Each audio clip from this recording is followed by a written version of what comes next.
Hey guys, welcome back to another video. My name is Lisa if you're new here, and if you're not, welcome on back. I am in my scrubs because today I'm doing this video on my experience as an ER scribe and as working through this COVID-19 pandemic.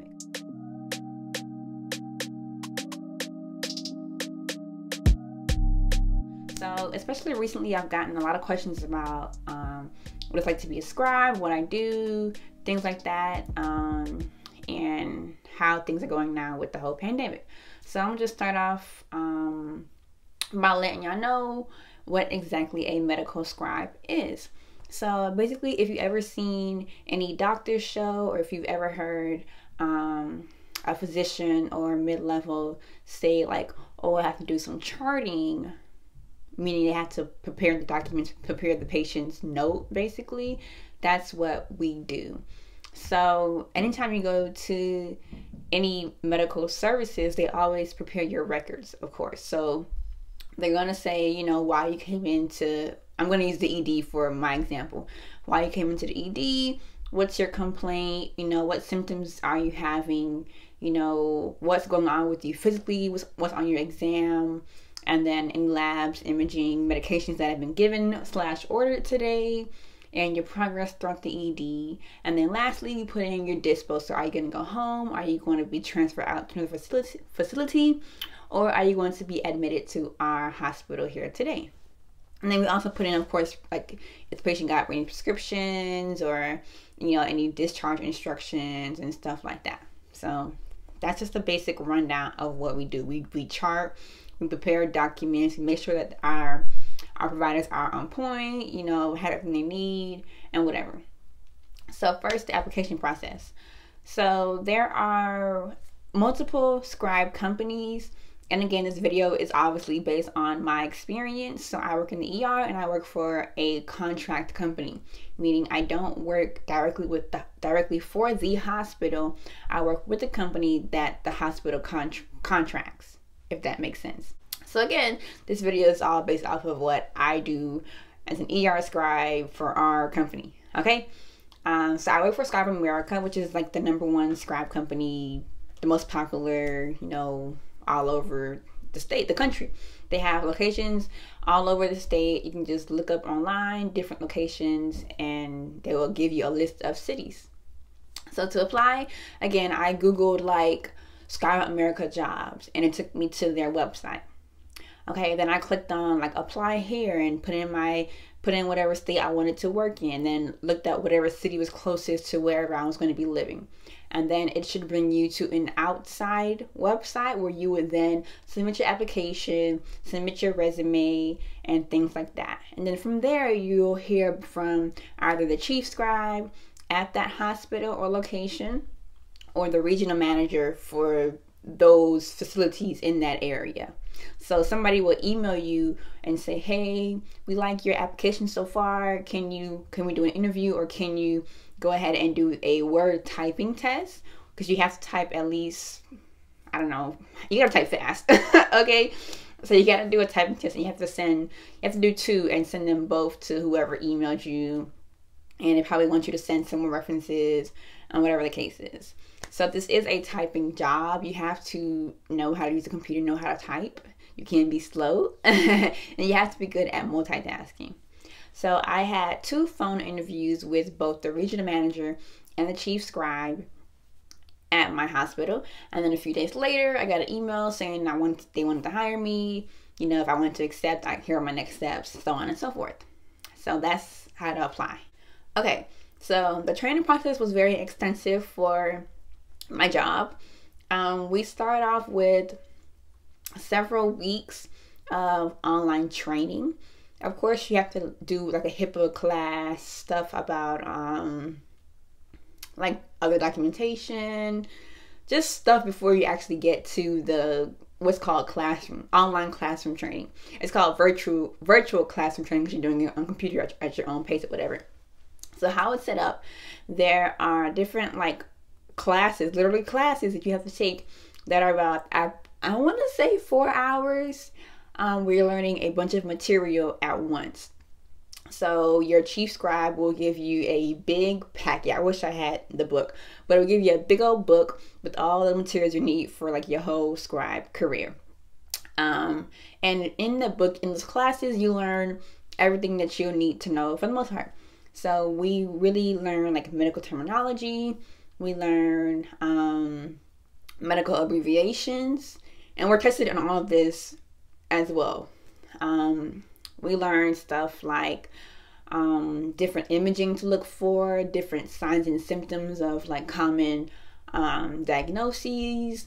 Like if someone were to have a blood clot, what would some of the symptoms be for them? If they were having a heart attack, what would that look like? What labs would you order? What imaging would you order? What would be the steps throughout the ED that you would take as the provider? So they call it a mini med school because you're learning all these things at once, but it's more so just learning how to think as a provider. So like for me, an easy example would be if we had a female patient come into the ED complaining of abdominal pain and she's of childbearing age.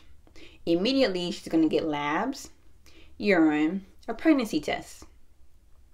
Okay? And then we're probably going to do a CT abdomen pelvis depending on the location of pain, or do we do an ultrasound for gallbladder? You know, what do we do depending on which area her pain is? Okay? Now, to amp that up a little bit, if this female we know is already pregnant and she has abdominal pain, immediately we're going to order an OB ultrasound to check on the baby and the heart rate and make sure the pregnancy is viable and stuff like that. Okay, so you learn how things like that. You also learn, like I said, how to see if things are cardiac or pulmonary. How do you know if they're like digestive symptoms, if there are flu-like symptoms, or just a viral illness or like a bacteria. So you learn so much in such little time. So you really have to be on it. And I'll say for me, just like telling the truth, I didn't really study that much for the online classes, but I did pay attention in the class. And then you have a quiz at the end of each class and before the next class, and you have to pass with like, I think it's like an 80-ish, 85 before you can take the next class. So you can also space these classes out however long you want, or give yourself time to, you know, study in between, take a class, study again, or you can do it every single day. It's really up to you. So the scheduling part, whenever you the time frame between when you get hired and when you start actually working in the department is up to you, and it's up to your training. Okay, so then at the end of classroom training, there's this big final exam where they put everything together. And I think by like day 3 or 4 of training, you start actually practicing charts, and you do different scenarios where you watch a simulation where like a doctor is in the room, and how do you chart different things? How do you write a story about why the patient is here today? How do you learn what's pertinent to today's visit versus what's just information you should just not really, you know, worry too much about? Okay, so during the final exam, it tests you on everything you learn like a final would. And you have to pass that. I think it's like 100 questions in a certain period of time. So your chief scribe will then schedule you for in-person classroom training. Okay. So we haven't even gotten to the floor yet. We haven't even gotten to department to see patients, anything like that. Okay. So you also meet with your chief scribe before all of this, and he sends you an email about stuff that you want to test you on, whatever.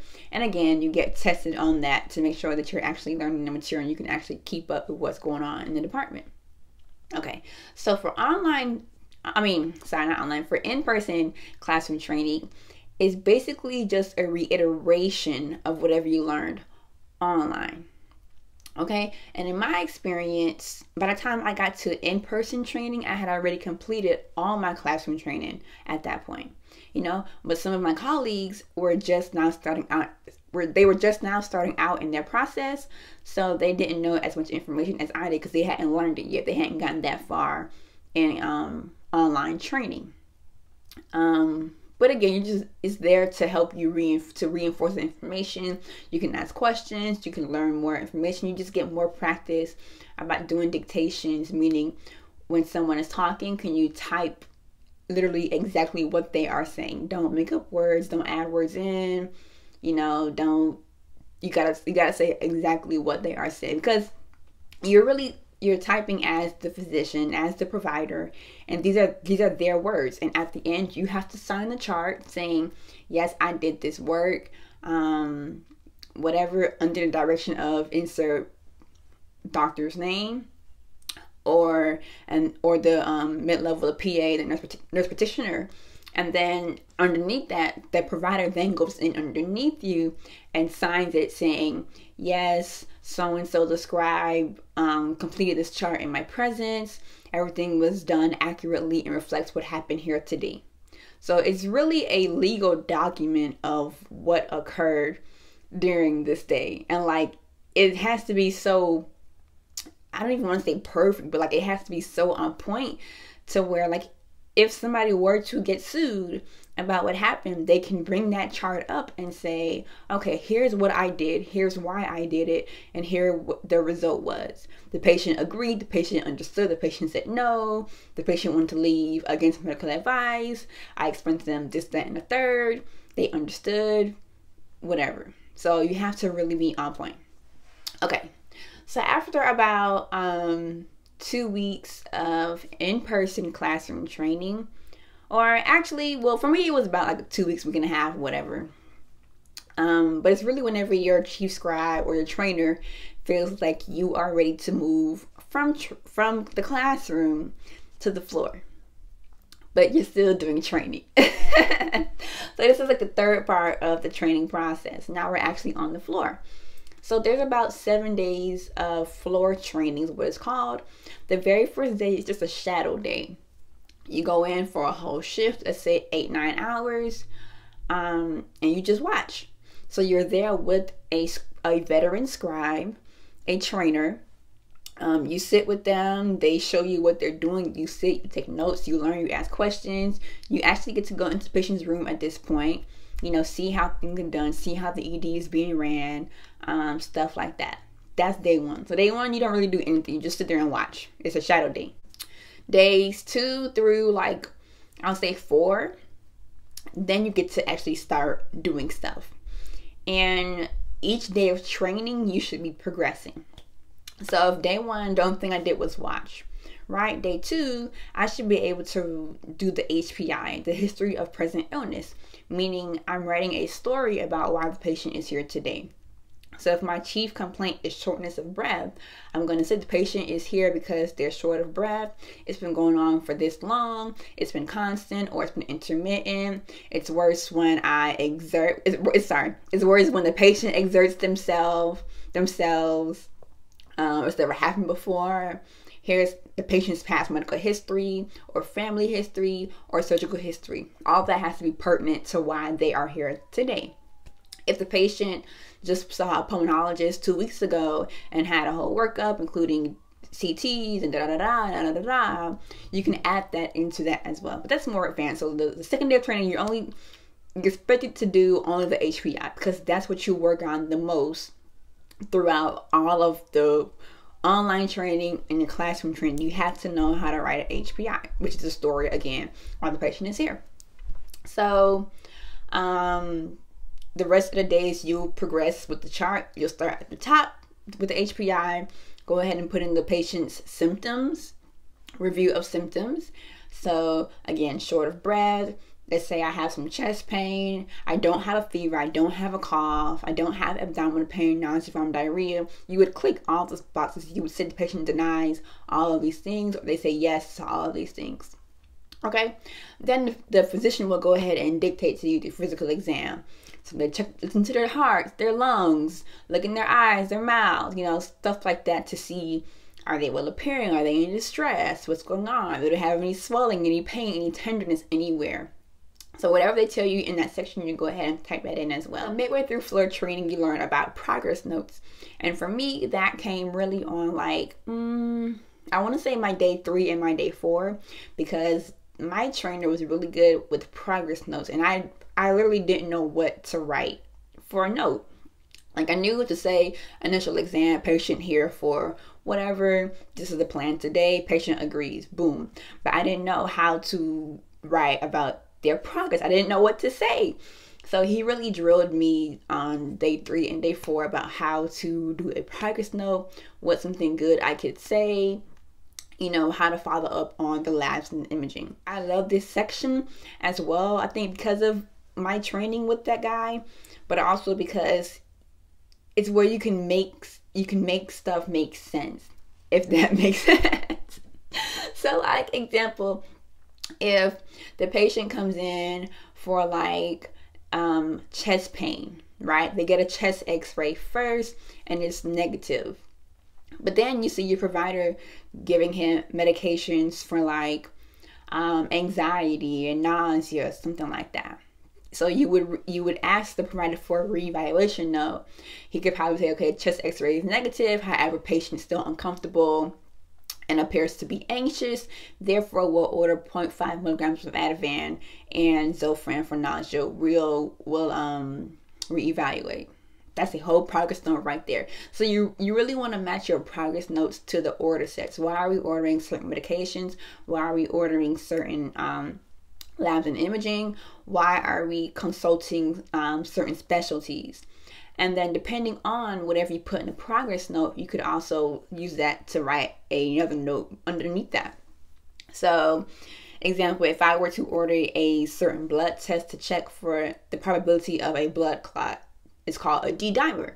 If that's elevated, I'm going to order a CTA, a CT angiogram of the chest to see if there is one available. If D-dimer is negative, I don't have to order a CTA. So that you would put that in your note and just explain why you're doing what you're doing. So again, that goes back to what I said earlier about legal documentation. If someone reads your chart who did not see the patient at all, they should be able to understand, okay, so we started off here today, then we went here, then we did this. Oh, that's why you went ahead and did this, that, and the third. Okay, that's why you consulted this person. Okay, I get it. It should flow. It should all make sense. Okay, so then that's still training. So near the end of training, by days 6 and 7, you should be able to do a whole chart by yourself. And you should be able to do a whole shift, you know, really by yourself, but you still have your trainer with you to ask questions in case you need it, but you shouldn't rely on them. Because soon you'll be, if you pass floor training, you'll be on your own working as an actual scribe. You'll have your colleagues there to ask questions, but they're not going to be with you the whole time. And they also have their own workload to do. So you can't really ask me every 25 seconds, hey, you know, you really have to be quick. You got to learn fast. You got to be on it.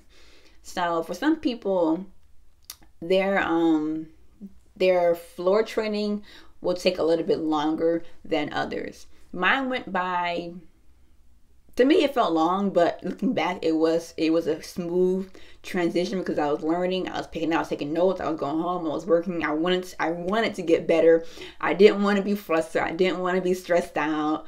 So I really worked hard to actually understand and get, you know, what I was doing. So by like your last day of training, you work by yourself, but the trainer is still there, and they are then shadowing you. It's like a reverse of the very first day of training. So if you pass floor training, and yes, there are people who have not passed, but if you pass, then congrats, you get to work on your own. So now you're an actual scribe, whatever, or you can do your thing.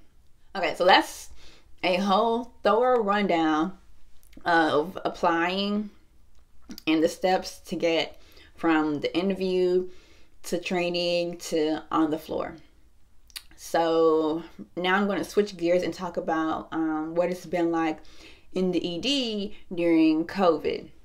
So for us, things started to get a bit serious in like March, at the beginning of March.